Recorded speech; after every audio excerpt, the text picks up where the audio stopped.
lot of these children listen to rap, but they've never been taught that actually you can kind of put it into some sort of positive kind of outlet. And even when we get feedback from the children, one of the things that they say that constantly comes up is, I never knew rap could be positive. And that's crazy, because obviously rap has that negative kind of stigma attached to it. But the children now understand that, well, when we go to the schools, children understand that, rap can be used in this positive way. And then the schools see how impactful it actually is with the children. They then say to another school, like a partnership school, you need rap therapy.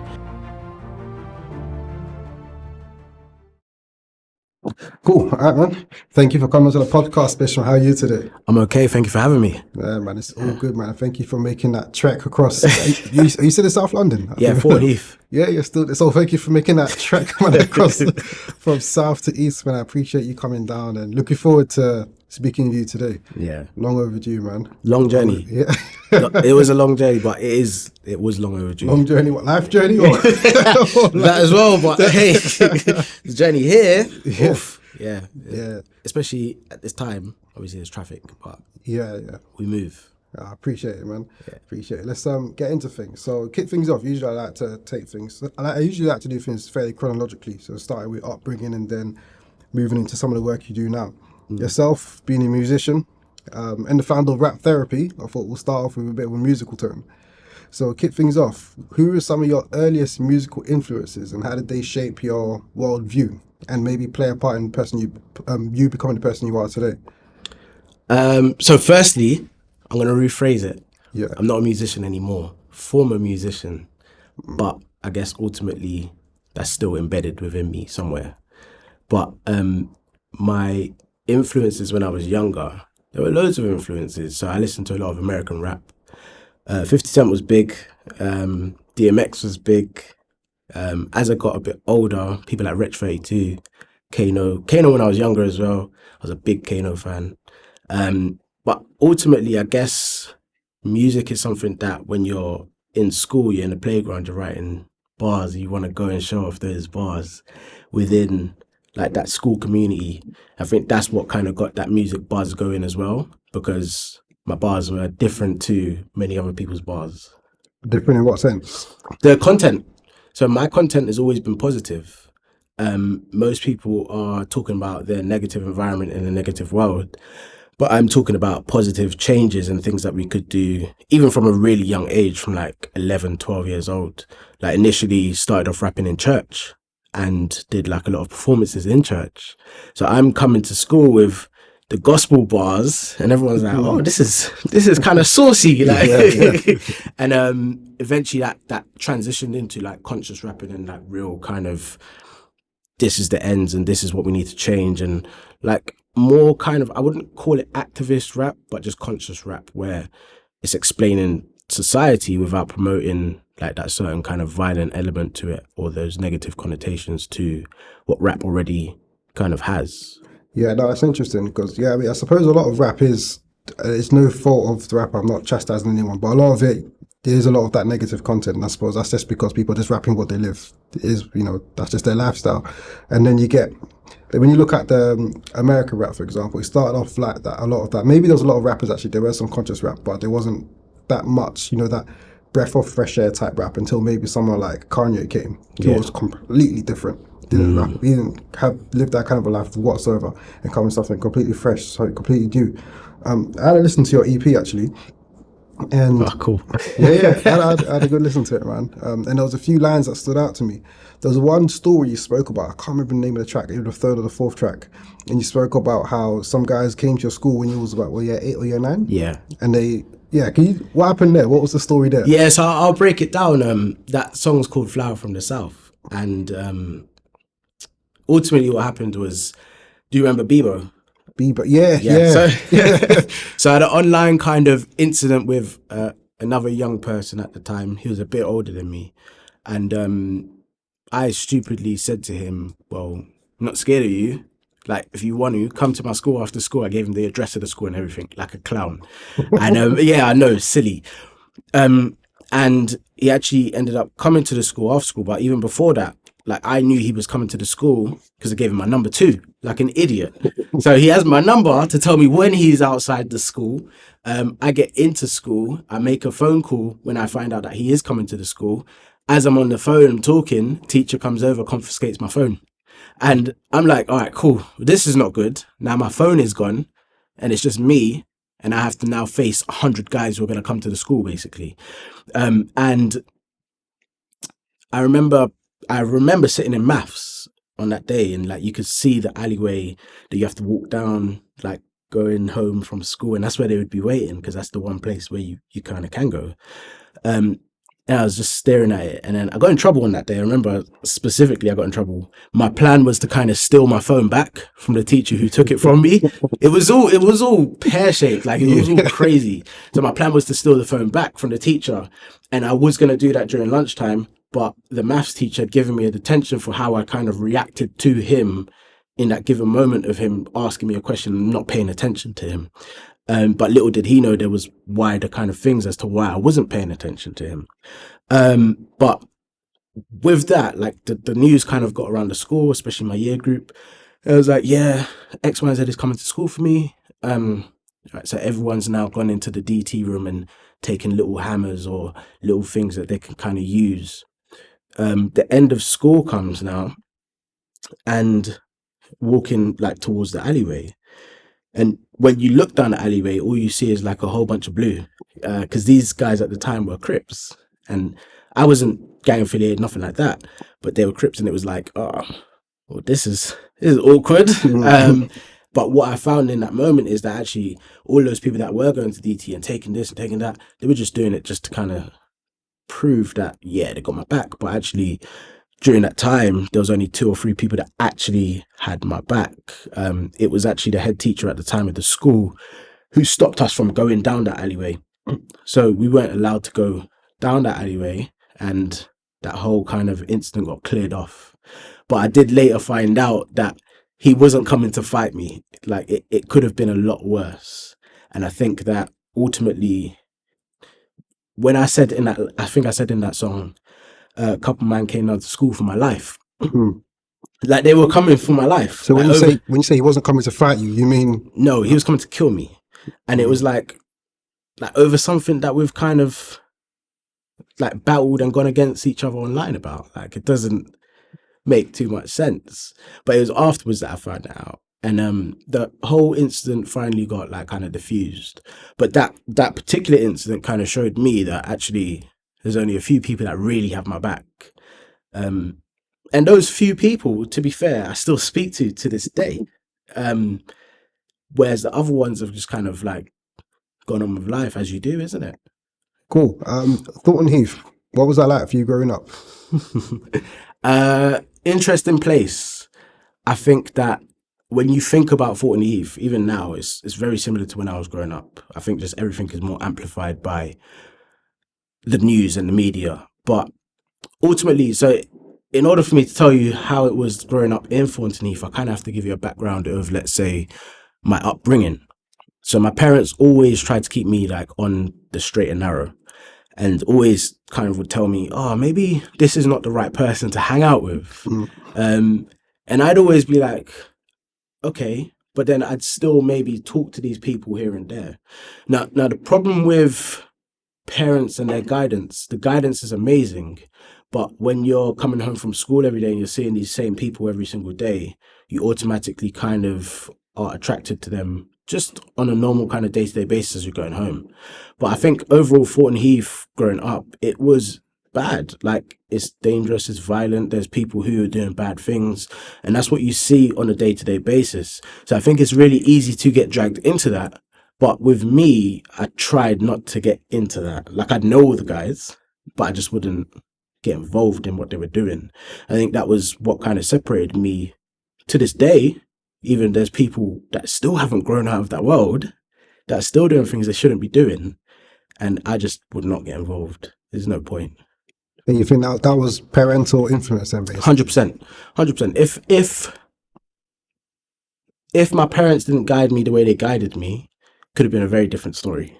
I did have a conversation with my mum not long ago, and I said to her, so I originally lived in Clapham, and it was a flat in Clapham, and then obviously opposite the flat you have like a massive estate, and we all used to, there was sometimes 15, 16 of us that would just always be outside.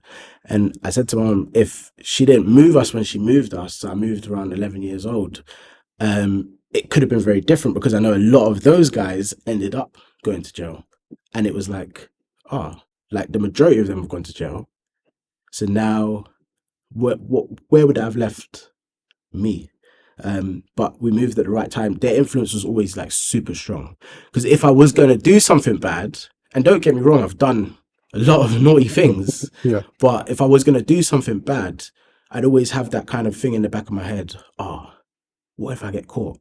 Oh, mom said don't do this, dad said don't do this. And I think that's like super powerful.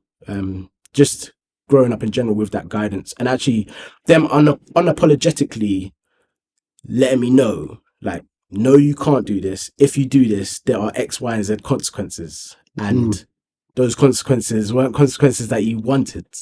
Um, so that kind of played a massive role in my kind of upbringing, and that kind of understanding of what's right and what's wrong.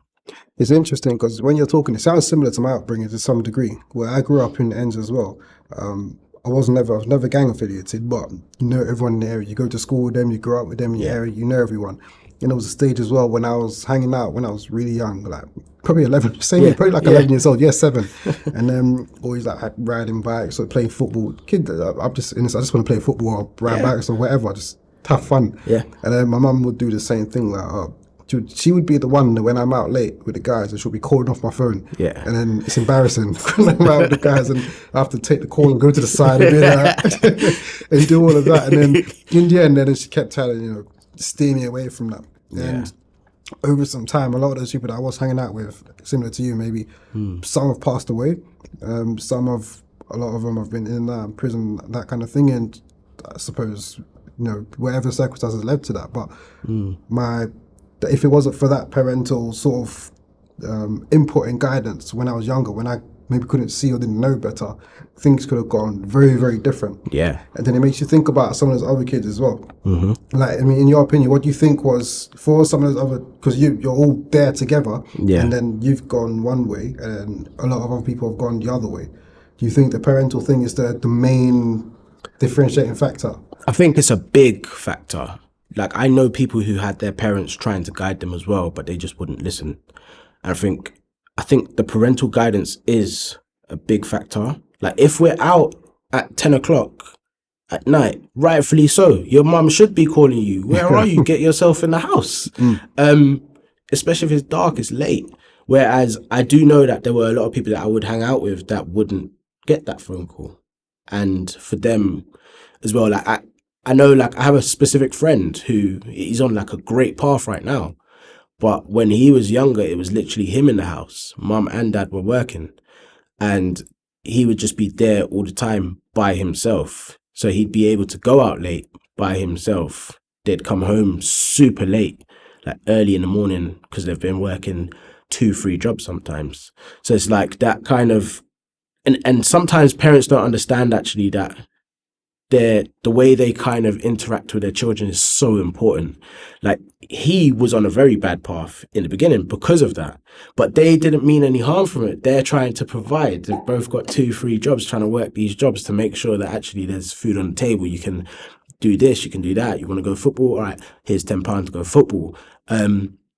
So just kind of, I think the parental guidance is like really important. And I think that's also what's kind of missing in society today, because you see a lot of these children and they're doing mad stuff right now. And on the flip side, the government have taken away a lot of power from parents. And it's like, what's the answer? In my opinion, it's that there's not one answer, but giving that power back to the parents to, I guess, ultimately deal with their children, and in a necessary means, to kind of make sure they're going down the right path it's essential. And then throughout all of this, I suppose the music was very important to you as well. You were doing music, sounds like, for a while. How important was the music to you at that period of time when you was younger? And how did it start even? Yeah, so I'll give you how it started. But I think to answer the first question is I think it was so important. Like it was very important because in my older age, like at this age now, I didn't realize how much of an outlet music actually was at that younger age. So I'd write things that were really deep and really personal, and sometimes I'd never show anyone. But then I didn't realize at the time that actually that was helping me and my own mental health. um, with the music and how it started, it actually started with in church. So going to church, there was one, two, three of us initially who were in like a little group called Liberty Eagles, and we used to write raps together and do little performances in the church. And then my older brother also was in that group as well. And then it turned to like four or five of us, and then back to three, and then back to two, and like, but we were making music and we were able to perform it at church. And just from doing that, we we got kind of a buzz off of that. So we did things like going to perform at Notting Hill Carnival as well. We did like little kind of competitions. There was a youth camp that we went to called Crossfire, and we'd like win the competition for like our rap. And then we were like, okay, actually, we're quite good at this. But then at some point, the church said, actually, no, you guys can't rap anymore. Yeah. You're not allowed to rap because uh, the music ultimately isn't for the church, and I think that was like really detrimental, to be honest. It was because then the group kind of went their own ways, and then it was me and my brother who was making music, and we were making music, but we kind of transitioned that into like that positive kind of element of music. And when we were writing, we'd write, we'd go and record, like we'd go to different places to record. We did a couple of competitions. Um, like that process there was really important, especially at the age that I was. So at that by that time, I think I was around 17, 16, and I knew that that's when you're like in college. And I know that in college there was a few crazy times and crazy things that happened, but actually sometimes I was meant to be in college and I'd be in the studio making music. So I was bunking college to go and make music. If I was in economics, I remember I'd missed like a whole bunch of classes, but when I was in there, I was writing lyrics. So it's like the music was so important as an outlet, especially of a crazy world that we're kind of, or the crazy world, in my opinion, that I was living in that kind of time. From that, I kind of had writer's block. So I was like, it was a mix of a few things. So first thing is, I was like, after that period, I was like, all right, well, I want to write, but then what's the point in writing? There's not a market for this music. Like it's positive music. No one really wants to listen to that. Everyone wants to listen to all these fake gangbangers that are talking about their life that they actually haven't done a lot of this stuff. And I just said to myself, I'm not making music no more. So stopped making music. Also had that writer's block, so I couldn't really get anything on the page anyway. Um, and then 2016, I think it was, picked the music back up. And that's where 2017 I released that EP, Invisible Guidelines. And the reason I picked that music back up is because there was a whole bunch of people that asked me in the space of 1 month, when are you going to drop some music? You still make music? And I kind of took the last person's one, when are you dropping something, as, oh, maybe I should start making, maybe this is a sign, maybe I should start making music again. People they want this positive music. So then I released that EP. But I think ultimately, when I was making music, it was really good for me. But there are elements as to why I stopped making music, and there's reasons why I stopped making music, which I think are also important. And why do you call the EP Invisible Guidelines? So if you like analyze the cover as well, so I'll talk about the name, but the cover and the name kind of match. It's got an image of me in the front of it with a blindfold on, and then around that you've got like all of these kind of people with like a gun, like you got like someone that's smoking.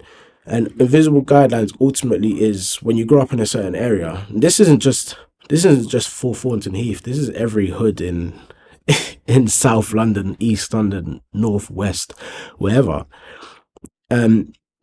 there's a set of guidelines that you're told you must follow in order to get out of a certain area.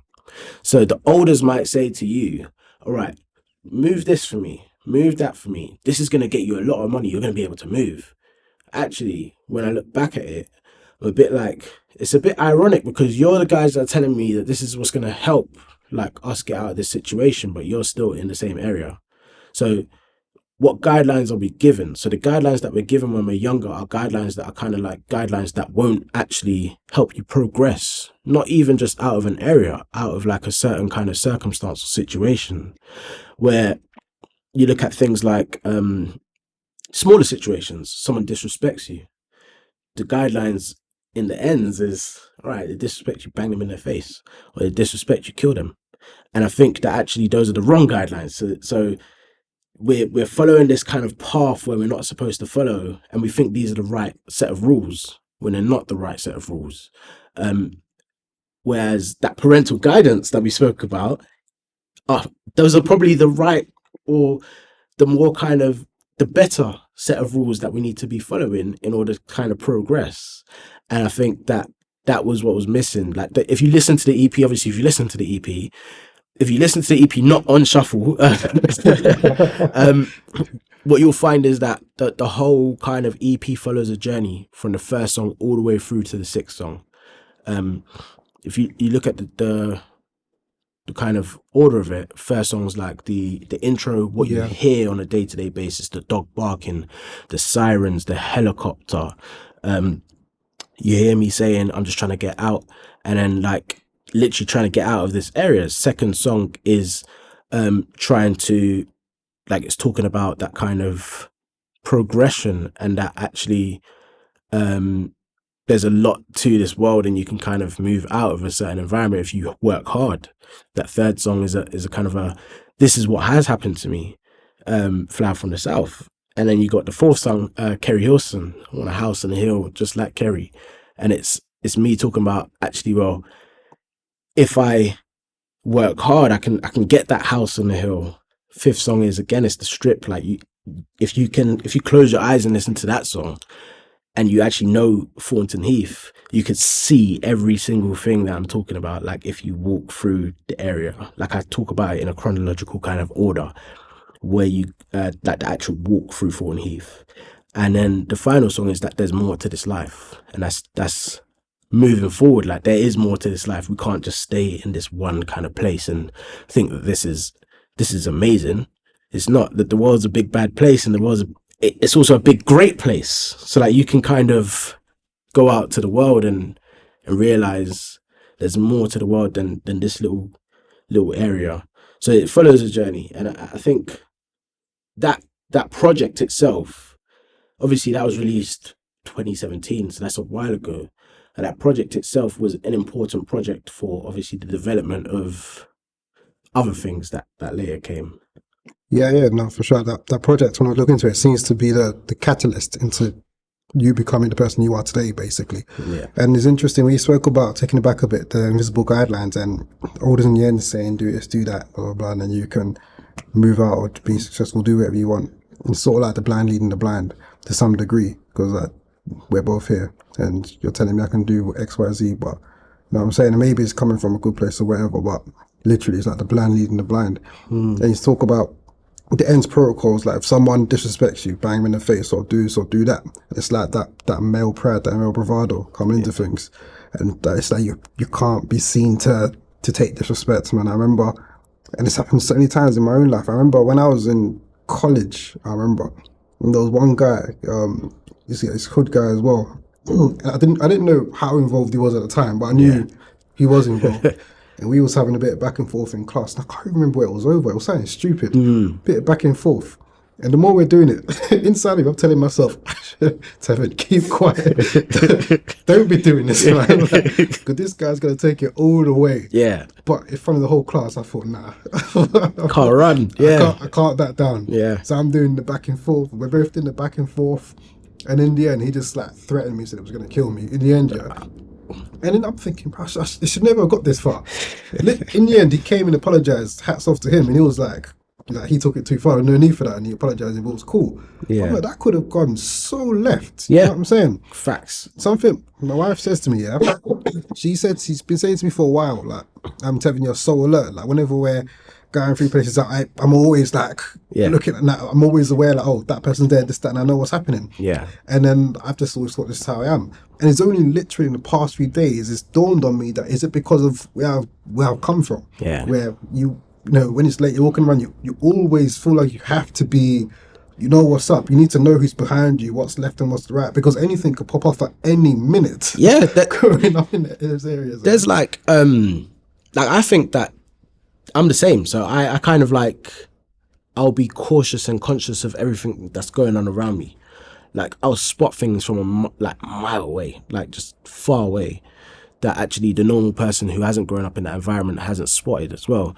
But I actually think that's not a bad thing. Like I think that that's also quite a good thing and quite a good life skill to be aware of your surroundings. It may not have come in the right way, but to be aware of your surroundings is so important. Like to just to kind of like even small things. So small things like when you're younger, that I feel like there's like a bunch of hood rules that you kind of should abide by. Those things come from things like, and this is why I say that I can kind of spot the children who are about it and who aren't about it now. Like if your genes are like really low, who are you gonna run away from? That's the first thing. You're gonna trip over. Yeah. If your shoelaces are undone, who are you gonna run away from? No one. If you got two headphones in your ears, who can you hear? Like in the surroundings. Like yeah, one headphone, cool. You can hear the left side. If you've got two headphones in, you've blocked out noise, right? So like, there's small things that like I'm able to spot as well and able to kind of identify. Oh, you're not that guy, you know. But also, I think again, there's positives and there's like a whole bunch of negatives, but there are some small positives that I think like the hood kind of does show you as well. Like small things like survival skills. But then you then think about things like, well, survival of what? Because now in my adult life, if you do me wrong and like you come punch me in my face, for example, I'm just gonna call the police. I can't lie. Like I'm a law abiding citizen. So it's like Yeah. so it's like we can like it there's certain things that you have to that's what I talk about the progression, like moving out of a certain kind of mind state as well. You have to move out of that mind state because now it's a bit like there's too much to lose to be thinking about survival skills. Like I don't even want to live in an area where you have to try and survive. Like you want to live in an area where you can just kind of thrive and not worry about who's going to run up behind you and hit you in the head with a hammer or hit you in the head with something. And it's like those kind of things, even things like bicycles. Like I want to live in an area where you can ride your bicycle and leave your bicycle outside the shop and no one is going to steal it by the time you stepped in. So it's like that these things are things that do teach you good kind of skills. But again, it's like who's trying to survive? Like you want to be in environments where you don't have to look left, look right. Like, but it's embedded. It's Yeah. embedded within you. Yeah. Yeah. Yeah. Let's talk about therapy. Can you talk about where the inception of that idea come from, and yeah, and then the makings of it in the first place, like where that idea come from, and how you've gone about actually starting it up. So it started off with that EP, Invisible Guidelines, and it got a lot of media attention. So the Metro, the Guardian, the Advertiser, they wrote these stories about rap therapy. And I thought that like the stories were really good. Like the music, people would listen to the music, which was nice. The stories were really good. But then what I was finding is that in the music industry, sometimes people are getting a lot of fame, but they're not getting a lot of money as well. So then it was like, well, where's that balance? Like, how do you get the money and the fame, or how do you just get the money and not the fame? But ultimately, I think like how it actually started was that like kind of publicity came out about rap therapy, about Invisible Guidelines, and I sat in a coffee shop with my brother, and I said to him, "Look, this stuff is really good. Like the newspapers, oh yeah, fantastic stuff, but number one, I'm not making any impact within like the world. It's just making music. And number two, I'm not really making any money off of music. So what am I gonna do here?" And he said to me, "Well, you've always wanted to start a business." And I said to him, yeah, I have wanted to start a business. And then he said to me, "Well, why don't you write down 5 ideas that you think you'd be really good at, like with a business. So I said to him, well, I'm not too sure what I'm good at. And then he said to me, well, you've just been in like a few newspapers. Like, what do you think you're good at? And I was like, oh, music. So I wrote down like 5 ideas. He gave me a pen and paper and he said to me, finish it before I finish my sandwich. And his sandwich was tiny, and yeah, it's like one of them Costa sandwiches. Mm. And he's like eating it like real quick, and I'm like throwing down these ideas, and I had all the generic ideas. So first idea was build a studio, which I'll talk about that in a second because that's actually quite important as well. But then you got things like manage artists, and then the one that really stood out to me was helping young people express themselves through rap. And ultimately, how rap therapy came about is rap therapy started off as like a little trial. So I went to school in Croydon, and lots of people know this school as the breeding ground for gangs, and it's like a really bad school. It's improved now, but back then it wasn't that great. Um, and worked with a bunch of students, and when we worked with those students, the school pretty much turned around and said to us, "What have you done with these students? We've been trying to work with them for X, Y, Z amount of time. They were all on the brink of like complete permanent exclusion, but you've been able to help them get back on track in school." And I was like, "All right, cool, we've got something here."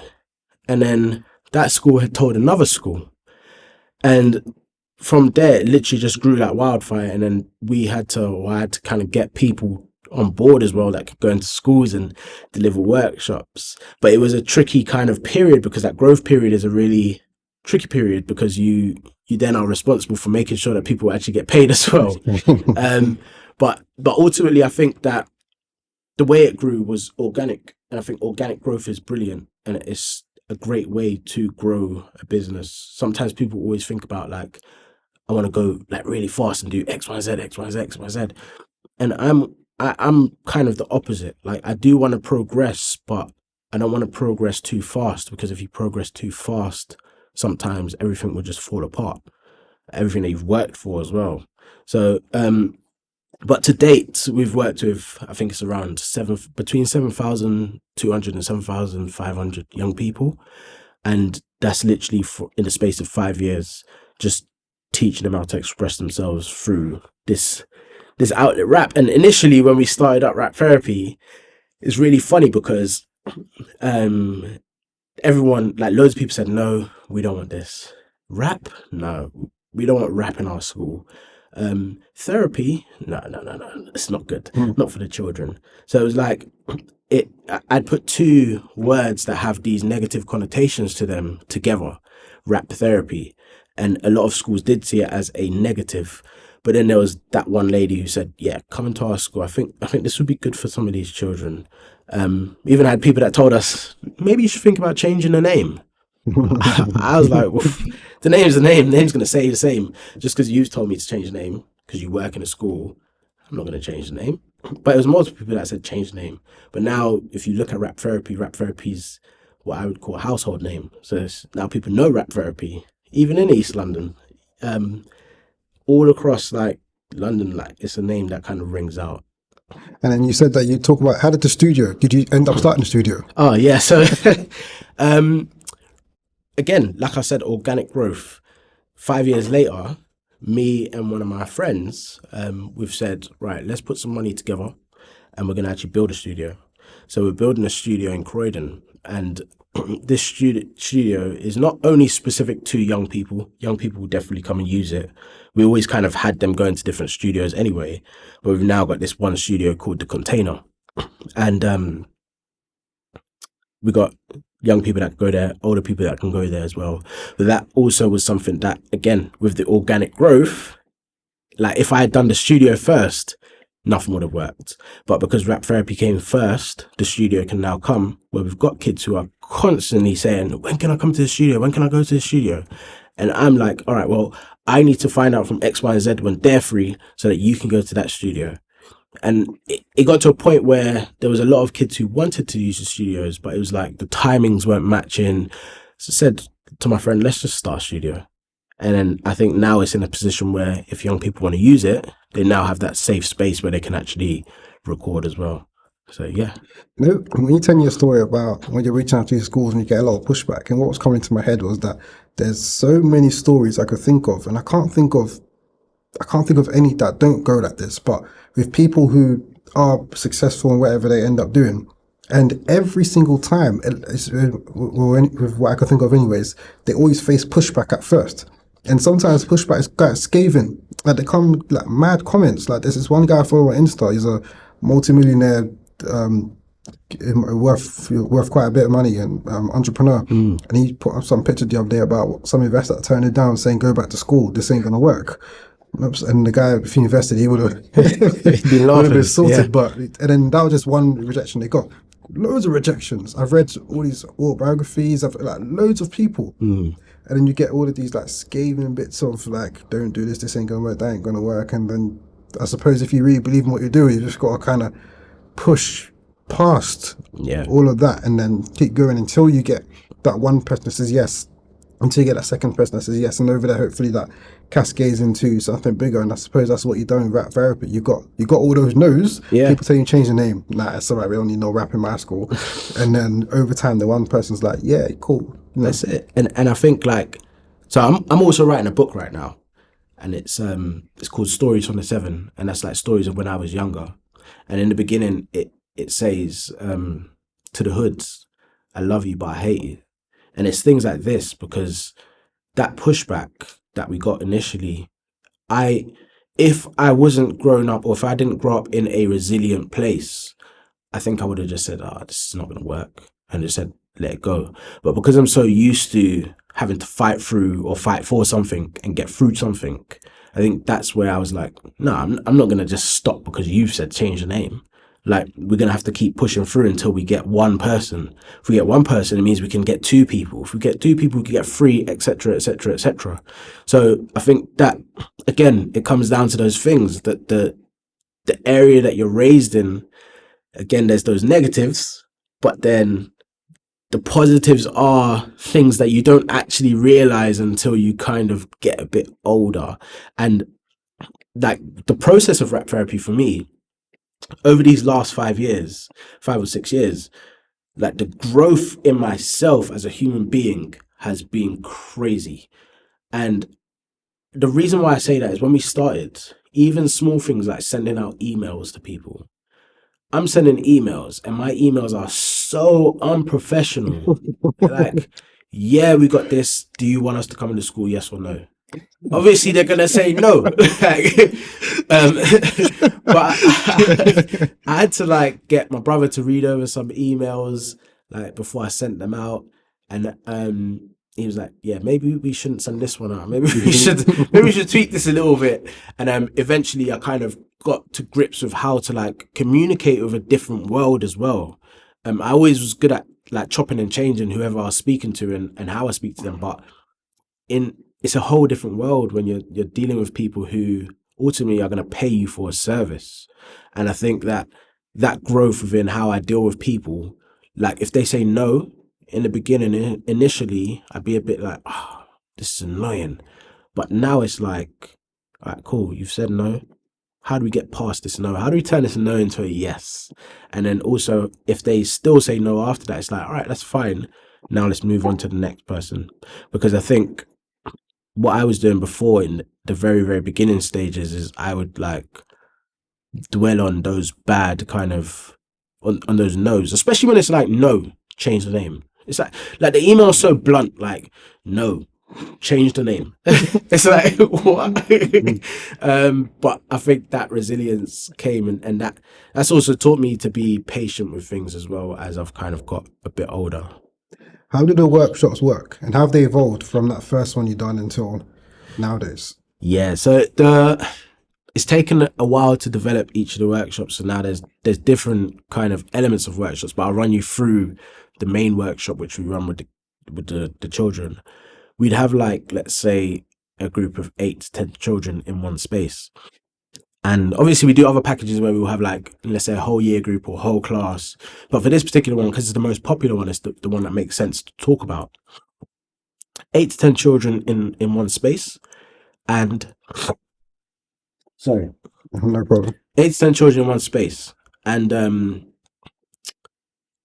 we would develop it based on what the schools say they want. So they might say to us, can you get the children to write songs about how they should love each other? And I'd say to the school, well, why do you want us to write this song? And the school would say something like, well, all of these children, they're really like aggressive, really angry, they're really like hate other people, blah blah blah. And I say to them, do we have anyone in the room that has disagreements with anyone else? And they would say yes, and I'd say perfect. Let's get them all in the room. So all 8 of them, let's say, are in the room. And ultimately, what the children are working towards is a digital recording. So they're put in a position where they're forced to work with other people. And that's through playing games. So we might play a game called Rhyme Time, where they have to write as many words as they can with the words that rhyme on the board. And they have to work with their team in order to be successful in this. And there's multiple games that we play. And these are all kind of team building games which are transferable from that workshop into the classroom and then into the real world. Um, so, and I'm going to keep going on what this is about, but I'll give you an example of something that kind of can be transferred into the real world. There's a child who a teacher said to us, can you talk to him because he keeps talking in my lesson? It's taken ages to plan these lessons and this child is just messing it up. So I said, yeah, that's fine. That's easy stuff. Child's written all his lyrics down. He's gone to the front to perform. I said to him, before you go to the front to perform, can you just go out of the room for a second? He goes out of the room for a second. I tell everyone in the room, whilst he performs, I want you all to talk. Like, just talk. And then he comes back into the room to perform. And he starts performing, and everyone starts talking. And I turn my back. And he's a bit confused, like, why is everyone doing this to me? I said to him, no, it's fine. Sorry. Do it again. So he does it again. And then we all talk again. And then I asked him at the end, and it wasn't public embarrassment at all, because it was what I was trying to get through to him is that actually it's not nice when you've prepared something and you want to kind of put it out there and everyone else is not paying attention. From that moment, he understood like the practicalities of why he has to sit in that classroom and just pay attention. But ultimately, what they work towards is a recording. So they'll write a song, we'll bring the equipment in over 4 sessions, and they get to record a song together with a chorus, with a meaningful message, something that they kind of are able to expand on where they might not have been in that space to expand on. One of the other things we do within those 4 sessions is there's um there's a task that we do, and adults find this really difficult. Children find it really difficult, but I think it's such an important task. We give them an instrumental, and this instrumental is like super upbeat. And we'd say to them, we talk them through rhyme schemes, talk them through similes, and then we say to them, now I want you to write a rap about an emotion, but you cannot mention that emotion.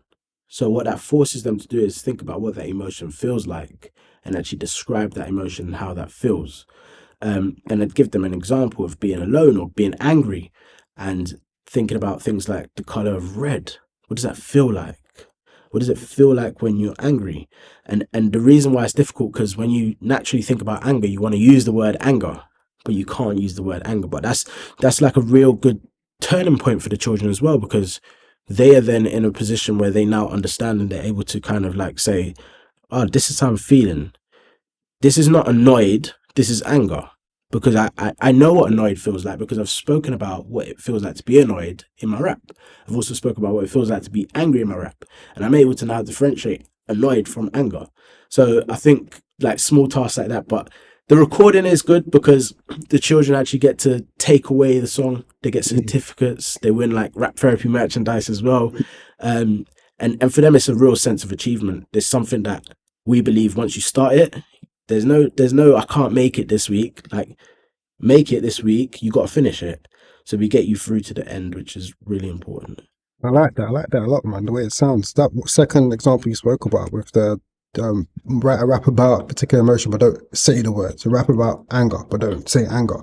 I like that a lot because what that tells me is it helps you to understand more how you feel, why you feel certain things, as opposed to just giving it a label. You delve a bit deeper past the label.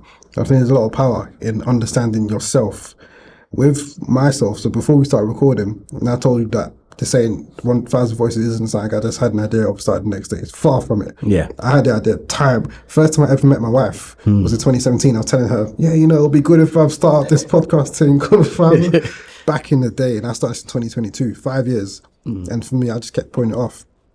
And because I wanted it to be perfect. And over time, as I've done some soul searching, and then I think I was reading a particular book, and then it talking about perfectionism and stuff, and then it just blew everything, and it blew everything wide open for me, and really told me where this was coming from. It's stemming from a fear of failure, basically. And when I realized that, I thought, nah.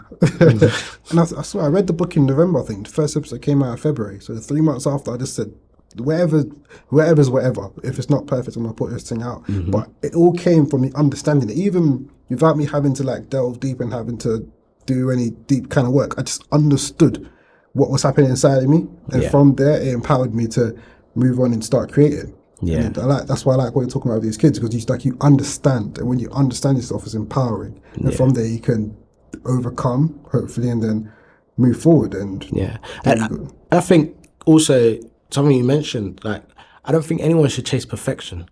Like, I think it's very difficult to chase perfection, because if you're a person who chases perfection, then when you get to that perfect state, you're going to find something else about that where it's not perfect, and it's really messy. Even like if we think about like, I was very similar when I said, all right, I'm going to start making music again. I spoke to my brother again. Now my brother is like someone who's real quite important within like this whole kind in my life, but obviously within this whole story as well, because when I started making that music again, I had a bunch of songs, and I was like, I'm thinking about sending this one out. I sent it to him and said, I'm thinking about sending this one out. But I don't know which one's better, which one's great.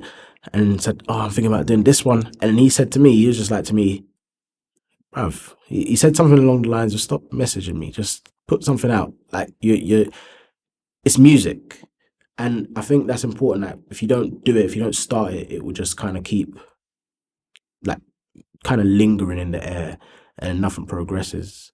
And I think like from that initial music, none of this would have been possible. None of rap therapy would have been possible, or it would have been a longer kind of journey to get to if I didn't kind of just make that decision to just put it out. yeah, perfectionism is it's not possible really to be Yeah, perfect. I don't think I literally don't think it's possible. yeah. The greatest footballer, in my opinion, ever, Lionel Messi's not perfect. He I ain't don't got know. perfect right foot. So you don't know. I don't know still. You're Team Ronaldo or something. No, I'm not even Ronaldo. What who do you think? Greatest footballer, in my opinion, ever was Ronaldinho.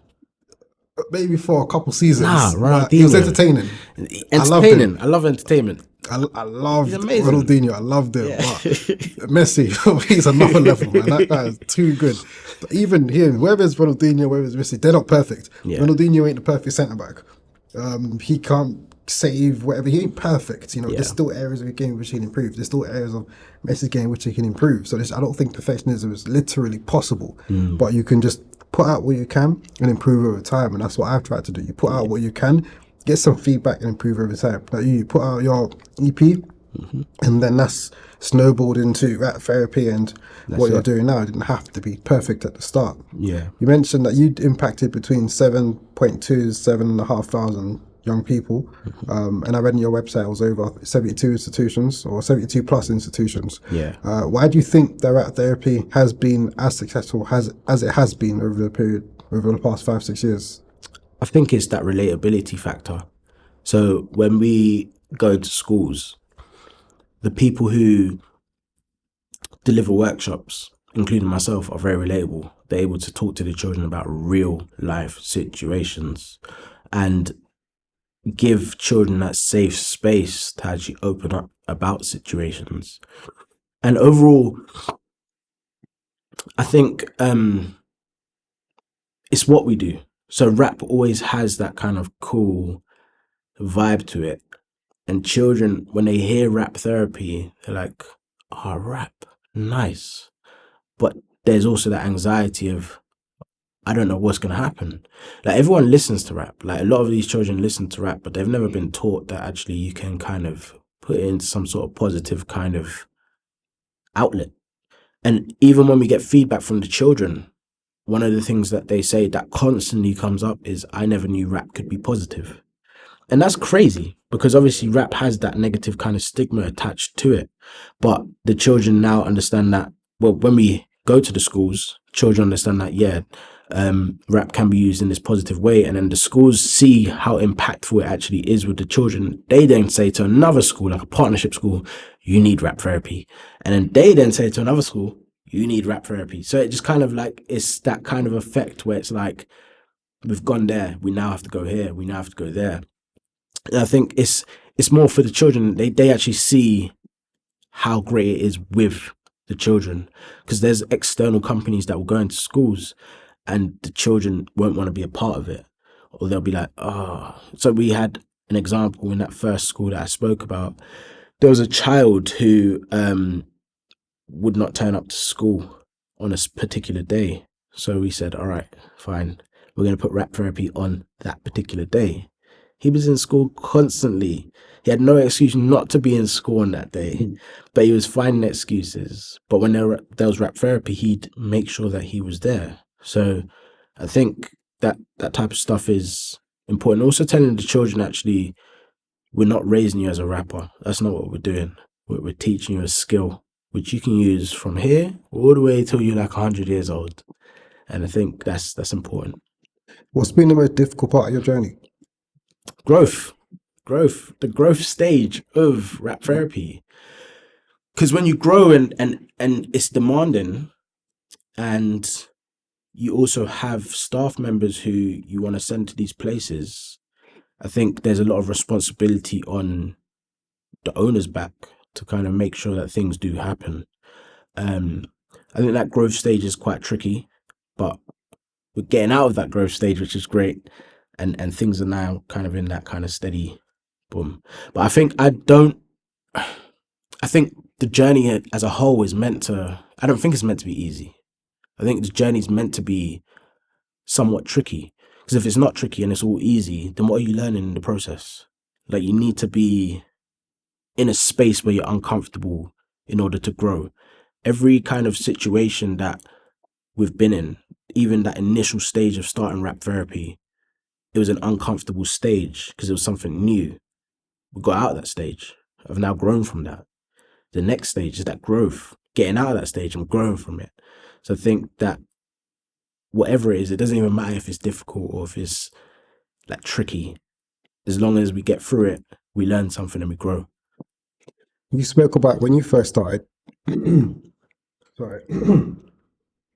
When you first started reaching out to your schools, you was very informal with the way you was talking to them. Like, we got this, you want it, yes or no? And every time you've learned to refine how you approach these professional organizations. For people listening, there's probably going to be people who are either running social enterprises or very interested in running their own social enterprises. How can they best approach some of these other professional organizations to pitch whatever services that they're wanting to pitch to them? I think it's having a kind of strategy, and also having, like, one of the most key things is, even though initially you're starting out by yourself, having people around you that you can trust to look over things before you send it out. Like having those things and then having that turn that into a template. But just like when you approach schools and institutes, I think it's that initial grind stage.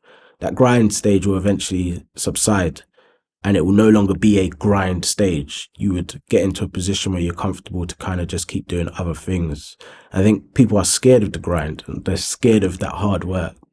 And actually, you have to put the hard work in order to progress and then just be able to thrive.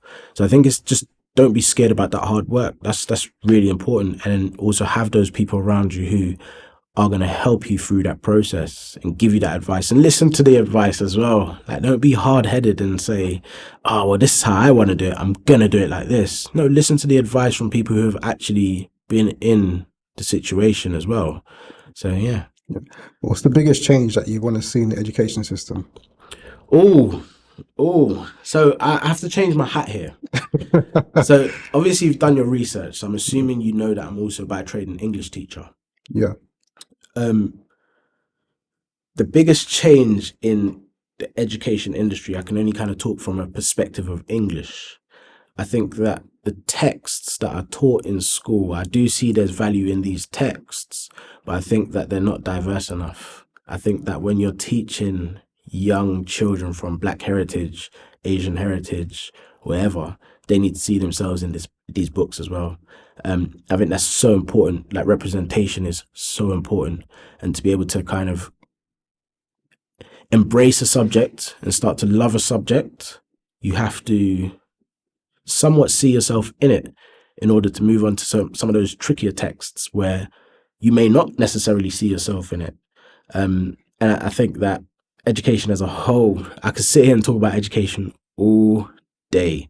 I think that there just needs to be a lot more people that represent what society actually is inside classrooms and inside schools.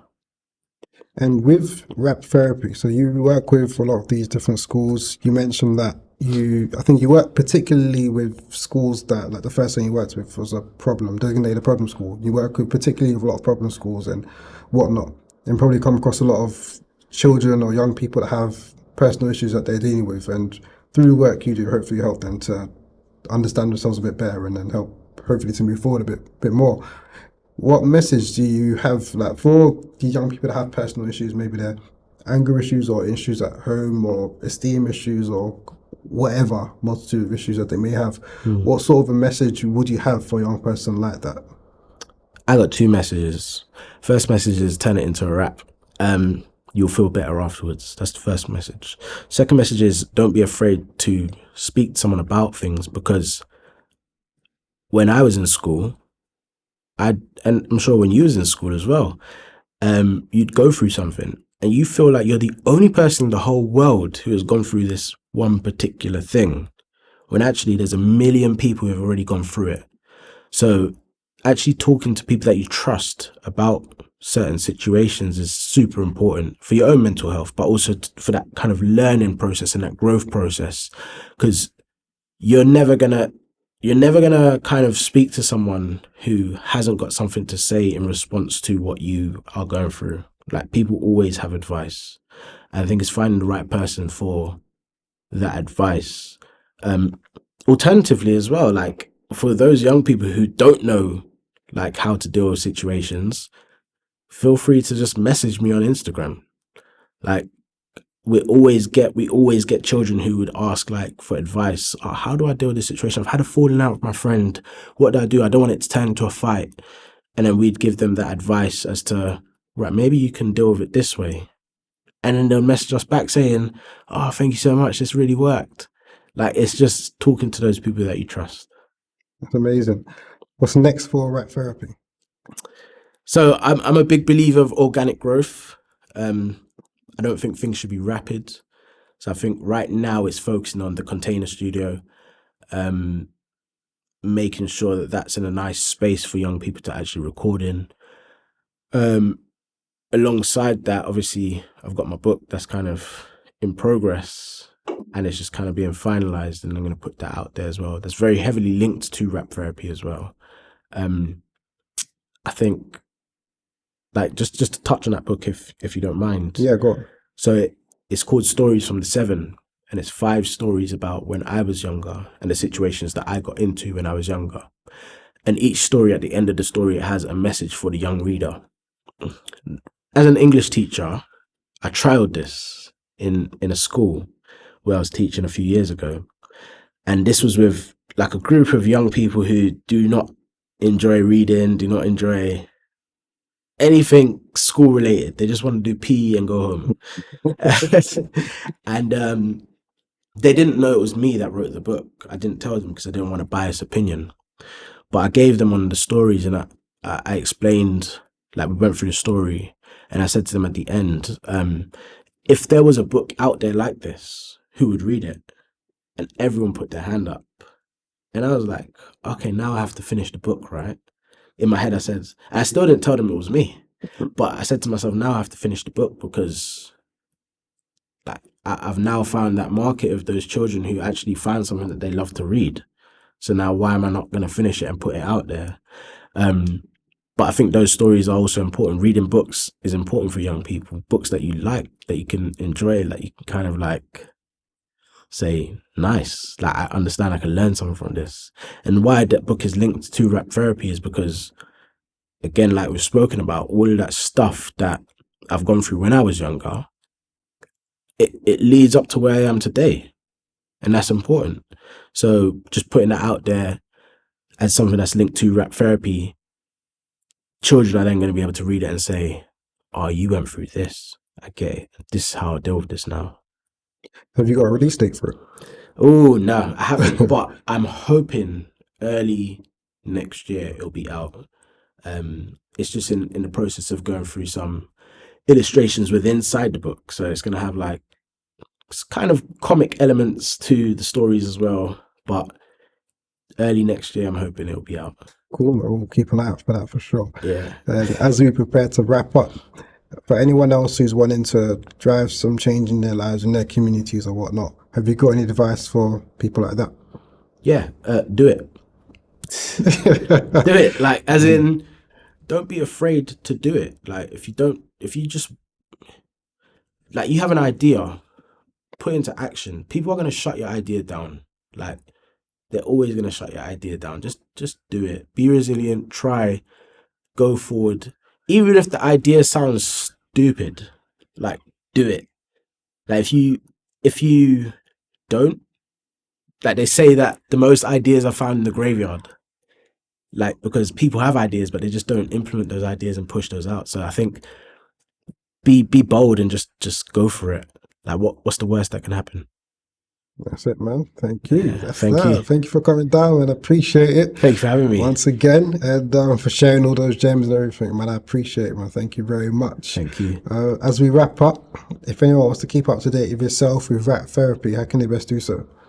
The easiest way would be Instagram. So Instagram is, so my personal one is PROPH underscore 100. And then we've got the rap therapy page, which is RAP underscore THERAPY underscore 100. Cool. That's that. And then, have you got any final words before we close off as well? No, thank you for having me. Yeah, that's, Yeah. I guess that's my final words. Like, this is literally a brilliant podcast. I'm quite picky and choosy with what I kind of get involved with. So yeah, I love what you're doing. I appreciate it, man. Yeah, Thank you very much, man. thank Well, you. that's that for now. Thank you for coming to the podcast once again. This is 1000 Voices. We had Bhishma on the podcast. And for now, people, we're out.